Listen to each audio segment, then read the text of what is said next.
right? So when it comes to writing a will, especially like ourselves or like yourself, you have a young child, right? So what are the important things for you to take note of? Okay, so most importantly, because my child is still below 21 years old, I need to ensure that he gets a good guardian, someone who is able to continue in the caregiving of his needs in the event if my spouse and I pass away, unfortunately. So that is number one. Number two is also assets to be managed by this executor who can help me to look after the child as well. Okay, so for example, my child's education, my child's hospitalization bills, medical bills, all these things, I do have to factor some assets to plan all these things as well. When actually young adults or young families, they usually think that common disasters don't happen that often, right? So if one person passes on, the other one is still around to take care of the child. I think estate planning or will writing itself is we try to plan for the worst that can happen. So the worst that can happen is both parents are no longer around to take care of the child, right? So I think when it comes to planning or thinking about guardianship, so for myself, I appointed my brother to be my guardian, right? Because my brother actually has two children, so and they are very close to my child. I have one son, right? So in terms of the age and all this, so I thought that it would be a good environment for them to grow up together, right? So but I also understand that there's also a lot of responsibilities on the guardian itself. So when it comes to these responsibilities, and how do you address? What's your take on it?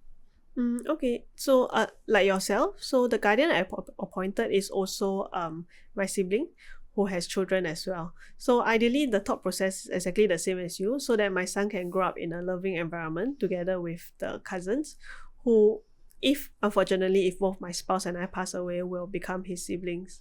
So at the end of the day, to cater for that to happen, we also need to take into account the financial capabilities of our siblings as well, whether they have the ability to manage looking after our child and also to provide the best for him in these type of circumstances.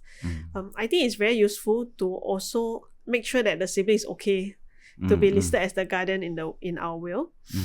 Because the last thing we want them to do is to get a shock and say, no, actually I already have my plate full with 3 kids. I don't need another kid. They can reject, right? They can reject if they choose not to. Yeah, so I think when appointing of the guardian, I think it's also good to actually Have a communicate. conversation. Exactly. Yeah, because I think everybody in terms of parenting, they have different ways of doing it, right? So I think it will be good to actually communicate with our siblings that how we hope that our child can be taken care of in the future, right? So for myself, when I think about that, I mean, it's a scary thought that if one day me and my spouse is no longer around, and what's going to happen to our child, right? So I'm not sure if you remember, I believe sometime in 2021 there was an accident where this family of 4, 2 young children and 2 mother and father, they were driving to Malaysia for a family holiday, and unfortunately they got into an accident and only one person survived, which was the youngest son.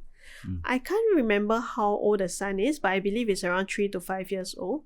And because the parents did not do a will, the child ended up under the care of the maternal grandfather.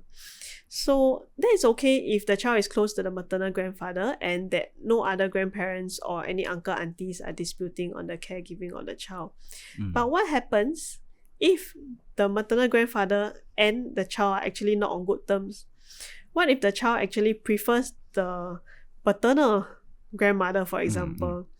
And also, what if the child is naturally closer to the paternal side of the family because maybe they visit them more frequently?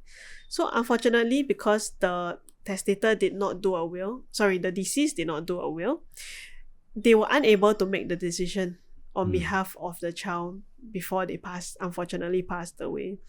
So I think that is very, very crucial to remember that you never know what is going to happen to you tomorrow, right? You never know what's going to happen to you when you walk out this door, right? So always go to plan in advance, not just for yourself, but also for your child and for his or her well-being for a long-term future. Yeah.